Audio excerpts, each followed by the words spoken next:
She wasn't a soldier. She never carried a gun, yet the war followed her home and nearly destroyed her life. Mary was 22 when her life began to change. Growing up beneath the California sun, she had always been restless, caught between the rhythms of small-town life and a hunger for something larger. Her childhood was filled with ordinary things: school dances, church on Sundays, afternoons at the beach, but beneath the surface was a young woman who wanted more than the expected path. Nursing had been her calling from the start. While her friends dreamed of offices or families, Mary dreamed of bandages, syringes, and the chance to hold someone's hand in their darkest hour. Healing, she believed, was not just a skill, but a responsibility. The world in which Mary came of age was unsettled. Young men her age were being drafted, newspapers filled with stories of battles and unrest, and television flickered with images of distant suffering. For Mary, the decision to serve was not born from politics, but from compassion. She could not bear to sit safely at home while others her age bled and struggled. Nursing, she thought, was her way to contribute without picking up a weapon. She would not fight, but she would mend. When she announced her decision to join the medical corps, her family's reactions were mixed. Her mother wept, imagining her daughter lost to a conflict far from home. Her father, stern and silent, simply nodded, though his eyes betrayed both pride and fear. Friends congratulated her bravery, but some whispered that she was foolish. Mary listened, but her conviction never wavered. Training was hurried, efficient, and unsettling. The drills were practical: how to set up a triage area, how to work with limited supplies, how to keep calm when the room filled with blood and noise. Yet no simulation could prepare her for what lay ahead. In those weeks of preparation, Mary wrote letters to herself, reminders to stay strong, to remember why she had chosen this path, to believe that saving even one life would be worth all the risk. Then came the day she boarded the plane. The airport felt like a threshold. Around her, other young women stood in pressed uniforms, clutching duffel bags, faces pale but determined. Mary looked back one last time at the faces of her parents, frozen in the crowd, then turned forward. She could not know it yet, but the girl who left California that morning would not be the same woman who returned. The sunlit innocence of her past was slipping away, replaced by the shadow of a journey that would mark her forever. The decision to serve did not arrive in a single thunderclap moment. It grew slowly, like a shadow lengthening across the floor. Mary had been raised to believe in duty, not as a word reserved for soldiers, but as something each person carried toward their neighbor. She had seen her own community shaken when sons left home in uniforms and sometimes never came back. At first, she thought her place was to console their families, to write letters, to donate what little she could. But the more she read of the wounded and the endless need for medical care, the more her heart told her she belonged where lives hung in the balance. It wasn't an easy choice. Some friends argued, it's not your fight. Others insisted she would be safer staying in California, continuing her work in local hospitals. Mary smiled, but said little. Deep down, she knew that staying behind would feel like a betrayal of the very oath she had taken when she pinned on her nurse's badge. Healing was not selective. It didn't recognize borders, uniforms, or politics. It was simply about need. Her parents struggled with her decision. Her mother wrote in her diary that night, "I cannot bear the thought of my child surrounded by war, when all she has ever known is sunlight." Her father, though less vocal, seemed caught between admiration and dread. He had served in his own time and understood that once someone felt the pull of service, no argument could stop them. Mary herself wrestled with fear. She had moments when she stared at her reflection and asked whether she was strong enough. The young woman in the mirror looked fragile, but Mary believed fragility could coexist with courage. Courage, she reminded herself, was not the absence of fear. It was the decision to walk forward despite it. In those days before departure, she walked along the beach near her home, the ocean stretching endlessly before her.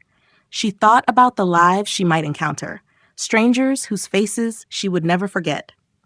She tucked a small notebook into her bag, promising herself she would record everything, not only to remember, but to understand. When her orders came, Mary did not hesitate. She packed what little she was allowed, kissed her parents goodbye, and stepped toward the unknown. It wasn't the call of glory that carried her forward, but the quiet conviction that someone, somewhere, would need her hands. She was not chasing adventure nor seeking recognition. She was stepping into a storm because she believed she could help pull others from drowning in it. The flight into the unknown felt endless. Hours of engine hum gave Mary time to imagine what awaited her, though no imagination could reach the reality. When the plane doors opened, the air struck her first, heavy, damp, and filled with the scent of smoke and fuel. The brightness of California seemed like another world compared to the haze that clung to this new place. She stepped onto the tarmac, surrounded by the noise of helicopters chopping the air, trucks rattling over rough ground, and voices calling out in urgent tones. It wasn't the kind of arrival one dreamed of when picturing service. It was jarring, overwhelming, like being thrown into the middle of someone else's nightmare. Mary clutched her bag tightly, her heart pounding, as though every sound announced danger. The journey to her assignment took her past rows of tents and makeshift shelters. Wounded men lay on stretchers waiting for treatment, their eyes wide with fear or closed in exhaustion. She caught glimpses of blood-stained bandages, arms in slings, bodies trembling beneath thin sheets. It was not a scene from textbooks or training drills. It was raw, unfiltered life and death, lined up in rows, demanding hands and hearts strong enough to face it. Her first shift began almost immediately. A soldier, barely older than herself, was rushed in with shrapnel wounds. The room buzzed with urgency, medics shouting, equipment clattering. Mary froze for a heartbeat, her breath caught in her chest. But then training and instinct pushed through the fear. She held gauze, steadied trembling hands, whispered the same words she had practiced 100 times in local hospitals. "You're going to be okay." Only here the outcome was far less certain. The tent was dim, the air thick with heat and antiseptic. The cries of pain were not occasional, they were constant, echoing like a chorus that never ceased. At one point, she stepped outside to catch her breath and saw the horizon glowing with flashes, distant but ominous. The ground itself seemed alive with tension. Mary realized that her battlefield was not measured in front lines and gunfire, but in the endless tide of broken bodies brought to her cot. This was where the war demanded its payment, and she, with trembling hands now steadied by necessity, was one of those tasked with making change from chaos, snatching life back from the brink where she could, and bearing witness when she could not. That first night, as she lay on her cot listening to helicopters overhead, Mary understood. She had crossed a threshold she could never uncross. The war was no longer something she read in newspapers. It lived now in her senses, the smells, the sounds, the faces, and it would never leave her, no matter how far she might someday travel from this place. The hospital tent became Mary's entire world. Canvas walls flapped in the humid wind, unable to shut out the sounds of helicopters overhead or the dull thud of explosions in the distance. Inside, rows of cots filled every inch of space, each occupied by someone's son, someone's brother. The air was thick with the metallic tang of blood mixed with antiseptic, a smell that would etch itself into Mary's memory for decades. Days blurred into nights, and nights blurred into mornings. There was no true rhythm, only waves of stretchers arriving, one after another. Sometimes they came so fast that the staff worked for 20 hours without pause, moving from one body to the next as if caught in a tide that never receded. Mary's hands, once shaky, learned to steady under pressure. She threaded needles through torn flesh, pressed bandages into wounds, and whispered encouragement into ears that might never hear another word again. There were moments when she caught herself holding her breath, as if afraid to exhale in case life slipped away with it. A young soldier gripped her wrist so tightly one night that her hand ached for hours afterward. His face was pale, his lips moving in prayer, or perhaps calling for his mother. When he finally went still, Mary sat beside him long after the others had moved on, unwilling to let his final moment pass in silence. Amid the chaos, there were slivers of humanity. Nurses traded dark humor to keep from collapsing, sharing jokes that outsiders might find cruel, but which were their only shield against despair. A medic smuggled in chocolate bars, breaking them into small squares so everyone could taste a reminder of home. Sometimes music played faintly from a battered radio, a fragile melody woven through the cries of pain. Yet even these small comforts could not erase the weight. Every night, when Mary closed her eyes, the scenes replayed in relentless detail. The glint of surgical scissors, the heat of lamps, the cries cut short by silence. She began to fear sleep, because dreams were not an escape, they were repetitions of the day. Still, she returned each morning. The work was brutal, exhausting, and unending, but it was also sacred. Each patient represented a battle worth fighting, even if victory was rare. Mary began to understand that her role was not just to heal, but to witness, to hold space for those whose stories would otherwise vanish into the noise of war. In that tent, Mary shed the last traces of the girl from California. What remained was a nurse forged in crisis, carrying invisible scars with every life she touched.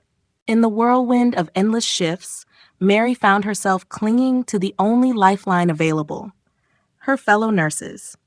They were strangers when they arrived, young women from scattered corners of the country, but within days they became something closer than sisters. The bond was forged not through idle conversations, but through shared burdens. The long hours spent elbow to elbow, the silent understanding when one of them broke down in the supply closet, the strength lent with a simple squeeze of a hand. They learned to laugh when laughter seemed impossible. A crooked cot that squeaked with every movement became a running joke. A doctor's terrible singing voice offered comic relief during late-night surgeries. These fragments of normalcy were precious, fragile reminders that they were still human in a place that tried to strip them of it. Mary found that even a single smile exchanged across a crowded tent could keep her from sinking. But the closeness came with a cost. When the losses came, they cut deeper than anything Mary had ever known. It wasn't only the patients whose names she carried. Sometimes it was a colleague who didn't return from a run to retrieve supplies, or a nurse who cracked under the relentless pressure and was sent home, eyes hollow with a 1,000-yard stare. Each departure left a gap, a reminder that survival here was never guaranteed, not even for those meant to save lives. One night, after hours of treating the wounded, Mary sat with another nurse named Ellen outside the tent. The air was thick, the sky glowing faintly with distant fire. Ellen lit a cigarette, hands shaking, and whispered, "Do you ever wonder if anyone will remember us? Not the soldiers, but us, the ones who tried to keep them alive?" Mary didn't answer. The question lingered, sinking into her bones. That night, Ellen broke down completely, sobbing until her shoulders shook. Mary held her, offering the comfort she herself desperately needed. She realized then that they were not just nurses to one another. They were anchors, keeping each other tethered when the world threatened to sweep them away. Friendships were survival, yet every friendship carried the shadow of possible loss. And with each new face Mary grew close to, she knew she was taking on another wound she might one day have to carry home. The war demanded more than blood. It demanded pieces of the heart, leaving behind scars that would never fully heal. Mary soon realized that not all wounds were visible. Her hands might stop the bleeding of a torn artery, her stitches might hold a body together, but there was no treatment for the weight pressing on her chest each night. She carried home every face, every cry, every last breath she had witnessed. They did not stay in the hospital tent. They followed her into her dreams, her meals, her quiet moments. Sleep became a stranger. The few hours she allowed herself were haunted by visions that jolted her awake. The flash of a scalpel, the scream of a boy no older than her brother, the silence after a monitor flatlined. She would lie on her cot, staring at the dark canvas ceiling, listening to helicopters thudding overhead, heart racing as if she were back inside the tent, surrounded by chaos. Letters home grew harder to write. What could she say to her parents? That their daughter spent her nights wiping blood from her shoes? That her ears rang with the sound of men begging to live? She wanted to shield them, to pretend she was fine. So her letters were filled with half-truths, stories of the weather, jokes about the food, polite assurances that she was safe. But as she sealed each envelope, she knew the real story was locked inside her, unspoken. The guilt began to build. No matter how many lives she touched, she could not silence the voice that whispered. It wasn't enough. For every soldier she helped, there was another she could not save. Their faces formed an unbroken chain in her mind, and she replayed their last moments as though rehearsing a script she had no power to change. Even in the rare moments of rest with fellow nurses, Mary felt a distance creeping in. She laughed when they laughed, shared cigarettes under the dim glow of lanterns, but inside she carried something she could not put into words. Her spirit felt frayed, threads unraveling one by one. She was living, breathing, working, but pieces of her were disappearing, left behind with each casualty. Mary began to understand that she was being reshaped, not by the wounds she treated, but by the ones she absorbed. They were invisible, but no less real. And though she could not name it yet, the scars of this unseen battle would remain long after the last stretcher was carried away. Time had a strange way of bending in the hospital tents. Weeks felt like years, yet months vanished in a blur of sirens and stretchers. When Mary finally received word that her tour was ending, the news struck her with an unexpected mixture of relief and dread. Relief because the relentless tide of wounded would no longer crash upon her every day. Dread because leaving meant carrying all of it with her, with no outlet, no role to ground her. Her last week was filled with a surreal awareness of last times. The last time she threaded a needle under flickering light, the last time she adjusted an IV while a soldier whispered his mother's name, the last time she stepped out into the humid night and listened to helicopters circle like restless vultures above.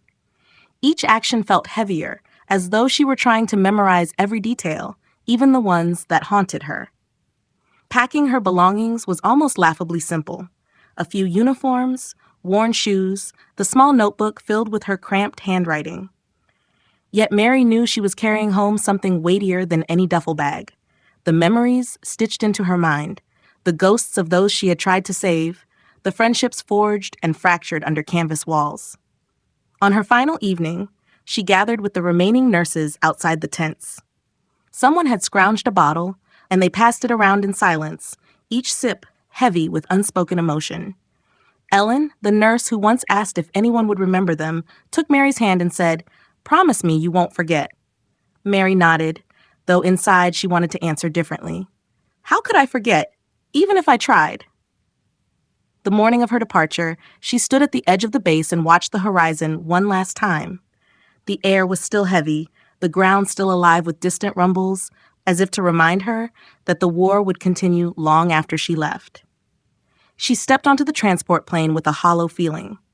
Around her, other departing staff sat in silence, their faces etched with the same unreadable mix of exhaustion and grief. As the engines roared and the land slipped away beneath her, Mary pressed her forehead to the small window. She thought of all those who would never leave, of the stories that would end here without anyone to tell them. She whispered a quiet goodbye, though she wasn't sure to whom. Perhaps to the patients, perhaps to the version of herself she was leaving behind. Mary did not know it then, but the war was not ending for her. It was simply changing form, retreating into her memory, waiting to resurface in the quiet nights to come. The flight home felt strangely silent compared to the roar of her arrival months before. Mary pressed her face against the glass, watching the clouds drift by, her heart aching with both anticipation and dread. She tried to imagine what it would feel like to walk down familiar streets again, to hear the laughter of neighbors, to smell the ocean breeze of home. She told herself that relief was waiting, that this was the reward for surviving. But the moment she stepped back onto American soil, the dissonance began. There were no banners, no handshakes, no recognition of the battles she had fought in a hospital tent far from here. Instead, she blended seamlessly back into the crowd, just another young woman with a suitcase in hand.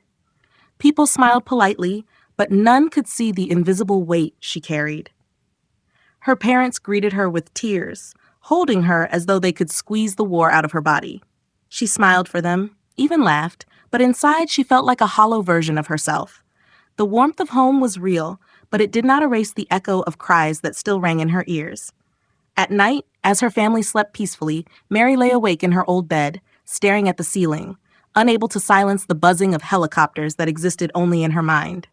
Walking through her hometown felt surreal.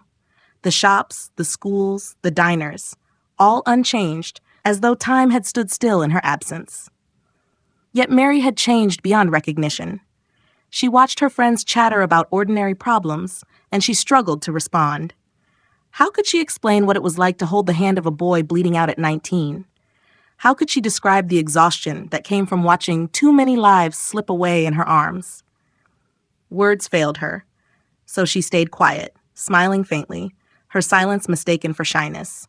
Even the simple sound of fireworks on the 4th of July triggered a rush of adrenaline, her heart racing, palms sweating, as though the war had followed her across the ocean. She found herself flinching at loud noises, avoiding crowded places, retreating more and more into herself. Mary had returned home physically, but emotionally, she was still on the battlefield. The tents, the stretchers, the endless cries, they lived inside her, unseen by the world around her. And as the days passed, she realized with a sinking heart that coming home did not mean she was free. The war had ended for others.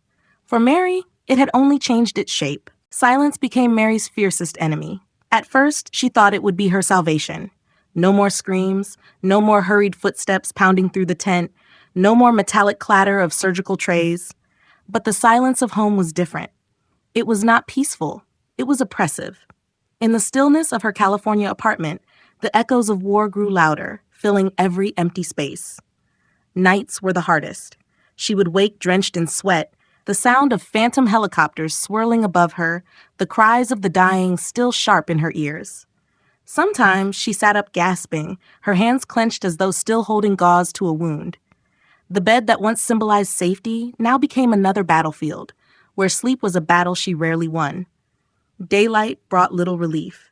Friends invited her out, but the chatter of ordinary life sounded distant, trivial. When someone asked how she had been, Mary forced a smile and said fine, because the truth was too heavy to share. No one wanted to hear about the smell of antiseptic mixed with blood, or the way a boy's eyes dimmed as he whispered for his mother. So she stayed quiet, her silence a wall between her and the world. Her parents tried to help. They encouraged her to talk, but Mary couldn't find the words. Every attempt felt like opening a floodgate she couldn't control. Instead, she withdrew, spending hours alone in her room, staring at the same notebook she had carried with her overseas, but too afraid to pick it up.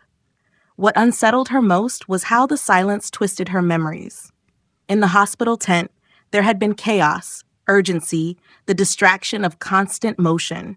Now there was nothing to drown out the images that replayed endlessly in her head. The silence gave them room to grow sharper, more vivid, until she wasn't sure where memory ended and nightmare began. Mary discovered that while wounds to the body could be stitched and bandaged, wounds of the mind festered in the quiet. They demanded attention, but she didn't know how to answer them. Every unspoken word, every buried image became a weight pressing harder against her chest. In the quiet corners of her home, far removed from the battlefield, Mary realized that she was still at war. The silence, meant to heal her, had become another enemy. One she could not fight with her hands, only with her heart. And for the first time, she began to fear that she might not have the strength to win. Mary quickly learned that her silence was not only personal, it was societal. While the country debated the meaning of the conflict, the nurses who had lived it were largely invisible. The newspapers wrote about soldiers, about strategy, about politics. Rarely did they mention the women who had stood in the tents, who had stitched bodies back together under dim lights, who had carried death home in their memories. When Mary walked the streets in her hometown, she felt anonymous. No one saw the war in her eyes. She was greeted as just another young woman returning from a job abroad. People asked about the weather overseas, the food, the culture, but not about the screams, not about the endless rows of stretchers. It was as though her service existed in a vacuum, erased by a society eager to move on. At social gatherings, she sometimes overheard whispers about those who had gone to the war zone. Some voices were sympathetic, but others were harsh, questioning why anyone would volunteer or dismissing the experience as secondary compared to what combat soldiers endured. Mary never argued. She simply listened, her jaw tightening, her heart sinking. The truth she carried was too raw to explain, and the world seemed unwilling to hear it. The hardest moments were with employers. When she applied for nursing positions at local hospitals, interviewers nodded politely at her experience, but seemed unsettled when she spoke of her time in field tents. They wanted efficiency, not someone who might be haunted by memories. The rejection letters stacked up, each one another reminder that society had no place for her story. Mary realized she was not alone in this. Other nurses she had served with wrote to her, describing the same hollow homecomings. They, too, were invisible, their sacrifices overlooked, their trauma unacknowledged. They clung to each other in letters and occasional phone calls, because only among themselves could they speak freely about what they had endured. The contrast was unbearable. Abroad, she had been needed desperately. Every day, her hands had meant the difference between life and death. Back home, she was adrift, her skills undervalued, her sacrifices forgotten. The war had carved itself into her, but the society around her had already turned the page. In that painful invisibility, Mary's isolation deepened. She began to understand that being ignored could wound as deeply as being remembered for the wrong reasons. And she wondered quietly whether her story would ever truly matter to anyone beyond those who had lived it with her. Mary tried to hold herself together with routine, making coffee in the mornings, walking the same streets she had as a teenager, applying for nursing jobs with quiet determination. But the weight inside her kept pressing harder, and the cracks began to show. Nights left her hollow, haunted by the same phantom cries. Days left her exhausted, worn down by the effort of pretending she was fine. One evening, she sat in her apartment with the radio playing softly, a familiar song drifting through the room. For a moment, she thought the music might soothe her. Instead, it opened the floodgates. The melody reminded her of a boy she once held in the hospital tent, his lips moving faintly to the same tune before he slipped away. Mary doubled over, tears streaming, as the memory crashed into her with unbearable force. It wasn't the first time she had cried, but it was the first time she admitted to herself that she was unraveling. She had spent months burying her pain beneath silence and half smiles, but the truth clawed its way to the surface. She was not coping. She was breaking. Her family noticed the change. Her mother found her awake at dawn, staring out the window, eyes ringed with shadows. Her father tried to coax her into talking, but Mary only shook her head. Words were useless. How could language capture what it felt like to hear the same dying plea in her dreams night after night? The isolation grew unbearable. Even among friends, she felt like a ghost. Their conversations about weddings, jobs, and vacations washed over her, meaningless compared to the images she carried. She laughed when expected, but the sound felt foreign in her throat. At night, she wondered if she would ever feel whole again, or if she was destined to drift through life as a shell of herself. The breaking point came quietly, without drama. One night, she sat at her small kitchen table, staring at the walls, surrounded by silence so heavy it felt suffocating. Her hands trembled as she realized she couldn't carry it all inside anymore. Something had to give. She didn't know what form the release would take, only that she was on the edge of collapse. Mary reached for the battered notebook she had carried home from the war, the same one she had once promised to fill. She opened it to a blank page, and for the first time since returning, she let her hand move. The words spilled out, not neat, not graceful, but raw. Nightmares in fragments, names she could not forget, the smell of antiseptic, the metallic taste of blood in the air. It was not yet healing, but it was the first time she had stopped pretending.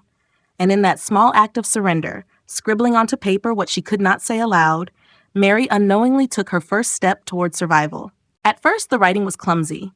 Mary's hand shook as she scrawled half-formed sentences, her pen digging too hard into the paper. The words came in fragments, shouts, smells, the curve of a face fading in and out of memory. She wrote names without stories, descriptions without context, phrases that seemed incoherent to anyone but her. Yet as the pages filled, something inside her loosened. The weight shifted, not gone, but lighter for having been poured out onto paper. Nights that once ended in sweat and terror now ended with ink stains on her fingers. Instead of lying frozen in bed, she would sit hunched at the table, writing until dawn. Sometimes she cried as she wrote, her tears blurring the words. Other times she felt almost detached, as though she were watching someone else's life spill across the pages. The notebook became her confidant, the only space where she could tell the truth without fear of judgment. Mary began to notice a rhythm. She wrote about the sounds first, the helicopters, the cries, the whispered prayers. Then came the smells, the iodine, the smoke, the iron tang of blood that never left her nose. Finally, the faces. Boys with freckles, men with hardened eyes, colleagues whose laughter once carried her through the darkest shifts. Each entry stitched together fragments of memory, creating a tapestry too heavy for her to carry alone, but more bearable once it was captured in ink. In time, she discovered that the act of writing did more than preserve memories. It gave her control. In the tent, she had been powerless against the endless tide of loss. On the page, she could decide how the story was told. She could give voice to the men who had slipped away silently. She could acknowledge the fear and guilt she had hidden for so long. For once, she was no longer just reacting. She was shaping. The notebook grew thick, its pages curling from the pressure of her hand. She guarded it fiercely, hiding it in a drawer when visitors came. It was not meant for anyone else yet. It was her survival, her way of stitching herself together after being torn apart. Mary didn't know if the words would ever leave those pages, but for the first time since her return, she felt a flicker of strength, small, fragile, but real. Writing did not silence the ghosts, but it gave her a way to live with them. And in that quiet, desperate practice, Mary began to understand that survival was not just about enduring. It was about finding a way to speak. What began as scattered fragments slowly grew into something larger. Over months, Mary's scribbles transformed into full stories, each page carrying the weight of moments she could never erase. She started to see patterns, the same fears repeating in different faces, the same whispered promises of survival, the same hollow silence after loss. Her notebook became not just a collection of memories, but a narrative, unpolished and jagged, yet undeniably powerful. At first, she resisted the thought of sharing it. These pages were her sanctuary, too raw and personal to expose. But the more she wrote, the more she realized her words carried a truth that others needed. Too many stories of nurses had been erased, too many sacrifices dismissed as secondary. Mary's voice, she began to believe, could serve as testimony for those who could no longer speak. Turning her notebooks into a manuscript was not easy. She worked in stolen hours, after long shifts at temporary nursing jobs, late into sleepless nights. The process reopened wounds she thought had begun to close, yet she pressed on. She typed each line with trembling fingers, refusing to smooth away the pain. The memoir was not meant to be pretty. It was meant to be honest. Doubt haunted her at every step. Who would care about a nurse's story? Would people dismiss her words as exaggeration, or worse, remain indifferent? Yet even in doubt, she felt compelled. To bury her experiences would be to betray not only herself, but the countless lives she had touched. When the manuscript was finished, it was messy, uneven, and unrefined. Mary knew it lacked polish, but she also knew it held something far more important: truth. Every page carried the voices of young men whose last words had dissolved into the humid air of the tents. Every chapter bore the mark of women who worked until their hands bled, only to be forgotten when they returned home. With a deep breath, Mary sent her story to a publisher, bracing herself for rejection. She told herself it didn't matter if it was never printed. What mattered was that she had written it, that she had refused to let silence win. Still, a spark of hope lingered, that her words might travel further than her own small world, that they might remind others of what was too easily erased. The day the publisher responded, Mary sat frozen, the letter trembling in her hands. Her story would not stay hidden in drawers. It would take shape in print, out in the world, where others could finally see what she had carried alone for so long. When Mary's memoir reached the world, she braced herself for silence or dismissal. Instead, letters began to arrive. At first, just a few. Handwritten notes from men who signed only their first names, thanking her for putting into words what they could not. Then more came. From women who had also served in tents and wards, their voices trembling with relief as they confessed, "I thought I was the only one." Some letters came from families. Wives and children of veterans wrote to her, saying her words had opened a window into the lives of their loved ones. A man's daughter wrote, "For years my father never spoke of his nights overseas. After reading your book, I finally understood why he sat in silence at the dinner table. Each letter was proof that Mary's private pain had become a bridge to others, a lifeline extended across decades of silence. She began to speak publicly, though her voice always shook at first. Universities invited her to share her story. Veterans groups asked her to read from her book. Each time she stood at a podium, she felt the weight of the ghosts beside her, urging her forward. She was not speaking just for herself anymore.